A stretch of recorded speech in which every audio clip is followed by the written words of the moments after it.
Good morning and welcome to the Mayor's Weekly. This morning I have Peter Cosmiano joining me, and Peter, pleased to have you. And last week Keith Pike was with us, and we talked about how he's going to approach planning for our major paving project. Our Sportsplex is something that people have shown a lot of interest in, even back before there was ever any thought that we could make such happen, and I can understand that. It'll be a great add to our city. But we put together committees that headed up by staff members, and Peter looks after our park and rec, and he's our staff member that's heading up the planning for the Sportsplex. He'll be joined by two council members, that being Jennifer Smith and Willie Moore. And Peter, what we did last week on the paving project, there's just a lot that we don't know. I mean, we're just in the early stages, but what I'd like for the people, and we'll be talking about this on a fairly regular basis as we go along, but talk a little bit about how you're approaching the planning. We don't know. We've seen a few conceptuals, and we don't know whether it'll be 4 ball fields or what. But we know that we have a budget, and and we'll plan toward doing something that fits within that budget. So your thoughts on how you're going to approach that, Peter? Well, first of all, I think the important thing, Mayor, is to be grateful that we have the opportunity to actually to do this. Like you said earlier, it's been talked about quite a bit in the past, but just up until recently, nobody's come to me and said, let's start making plans. And so recently, you came to me with your 4-point plan and said, let's start making plans. And so there's a committee together which consists of the 2 council members. And, the initial phase right now is planning and coming up with a concept of what we want or what we feel like is going to be the best for Jasper, for the community out there on that piece of land. And so one thing that I'm wanting to make sure that we look at is and consider are certain factors according to just simply recent trends of what's around and recent trends in parks and recreation. The other things is opportunities for us to be able to go out there and capture things that will be good for the communities.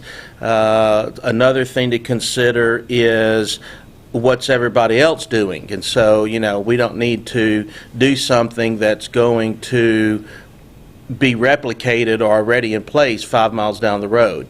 But with all those things in place, and I talked to you earlier, it's like, there is something out there, a concept that will be good for Jasper, that will fit within the budget, and that will be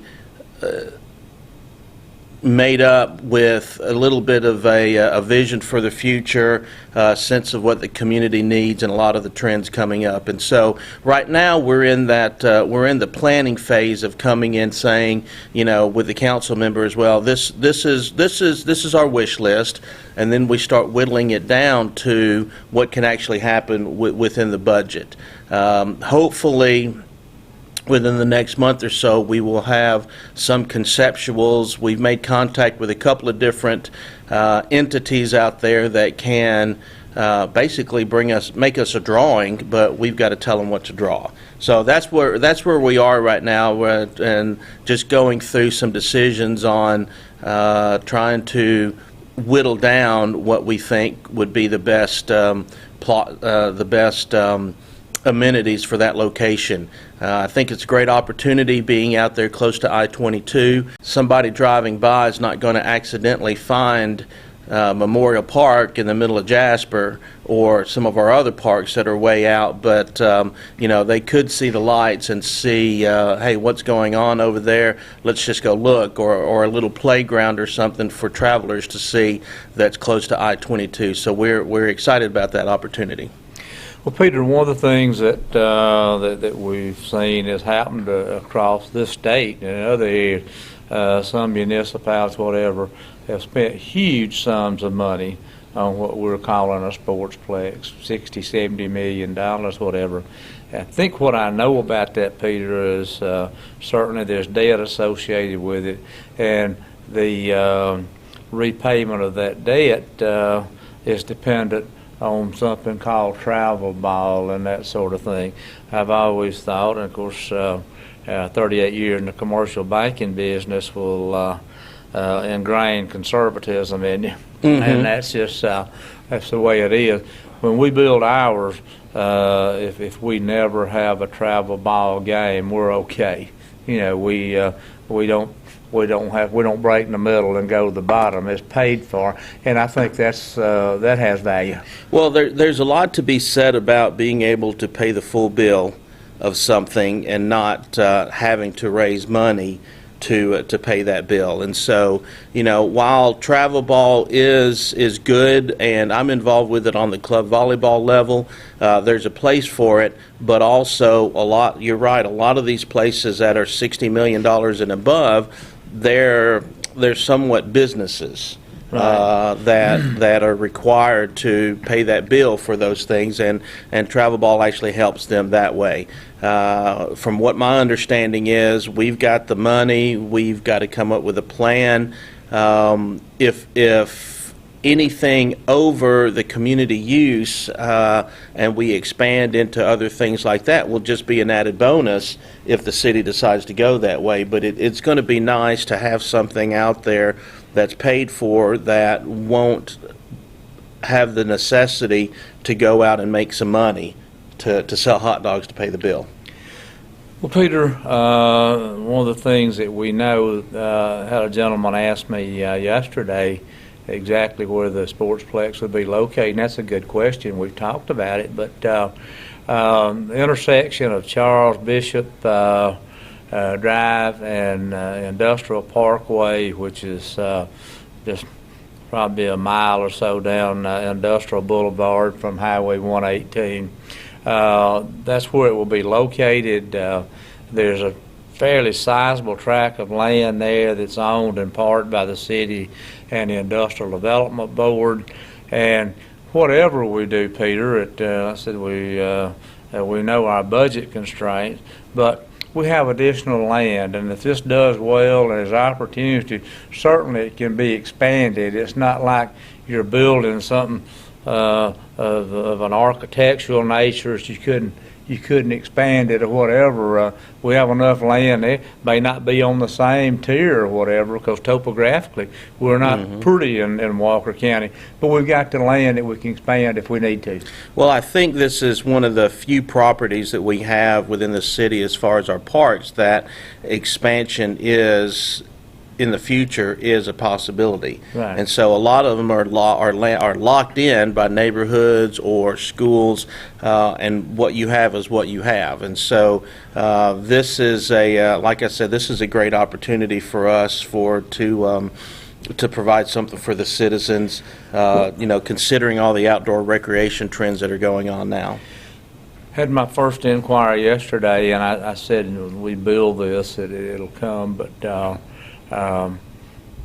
had my first inquiry yesterday indirectly from folks who are in the lodging facility business, and the question was, would you like to have a lodging facility across the street from this? And so, you know, lodging tax is a pretty big number for the city, and I really believe when you break ground on this, Peter, that we can expect that to happen, and you and I both know that there'll be some travel ball come here. Now I hear stories about the promoters of that come in and try to beat people down on their price, and you give me the field, and then you get the economic benefits. It's hard to quantify. Well, as I mentioned earlier, if this field, if this park, this facility is paid for, whatever, we don't have to be beat down. Sure, you're right. We can trade on our our own numbers.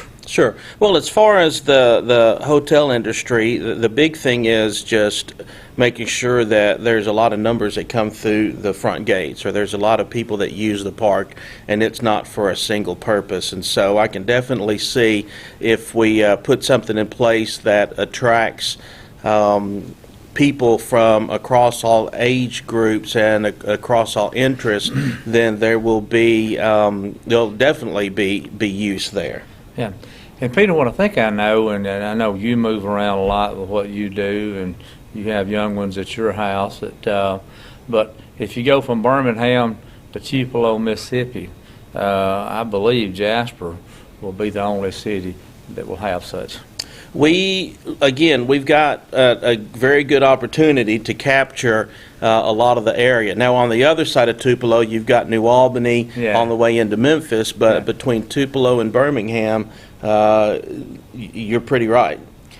And I just have a good feeling that things will gravitate to Jasper. Well, I think so too. A lot of this is making sure that we think through the decisions and make really pragmatic decisions, but focused on the future and focused on quality of life. Those types of things that'll be good for us, not just 5, but 10, 20, 30 years out. Peter, are you far enough along in your thinking? And I told you we're getting together for this that no tough questions or whatever. Do you have in the back of your mind when you'd like to be able to maybe break ground on this? And I know a lot of things play into that, Peter. No, not yet. I haven't seen the check yet, Mayor. So, well, the money's. Let me touch on that. Yesterday, we met with our bond counsel, and the bonds have been sold. The deal will close in a few days, and the money will wire to our bank account on Monday. So you can rest assured the money is there. That's good. Well, talking to the council and talking to the committee, we're looking at a couple of on your scale of amenities. We're looking at small, medium, and large, and some things that we can provide for the community that are small and readily available, and then medium, which would be something that has a little bit more detail, and large would be some major things. And so what we want to do is incorporate all those ideas and then start picking those off and seeing what we can get put in. Yeah, well, one of the things would be good, and I expect we could have this, is we know that the earth moving will be a big piece of this, and if we could do that in a dry weather season would be great. Absolutely, and hopefully some things that don't require flat land. Yeah. So, well, we got enough land that we can make it work, and like I said, it may not all be on one tier or whatever, but the earth is shaped the way it's shaped. None of us can change that, and you could spend all of your money leveling the land, and but I know with the professionals you guys are going to bring on board and whatever, they'll make it work. Sure. And so, like I mentioned before, that after we get through the concept and get some folks on board to put pen to paper and computer diagrams to paper, then we'll have something that we can start putting dollar figures to. Right. Exciting times for this city. We talked about our paving project. That'll get underway probably early summer. Architect is working right now. We'll probably be back in town next week, beginning to bring things together for construction of the new city hall. As I said, the money will be in the bank on Monday, and we can move forward. And it's a great position to be in. I never liked playing uphill, and when I first started my banking career, Peter, the chairman of Citibank, was a guy named Walter Rustin, and he said this, he said, nothing confers freedom like a buck in the bank. A lot of truth in that. Mm-hmm. Well, it's good not to leverage yourself out. Yeah, that's right. in these And, situations. What we're doing, we can afford easily. You can. That's good. That's good. Peter, so glad to have you with us, and we'll have you back as your plans progress to keep people abreast of what's going on. But I know you're excited. I know I'm excited about what all this means for the city of Jasper. So glad to have you with us. If you have questions, as always, send them our way, and we'll move forward with getting you an answer.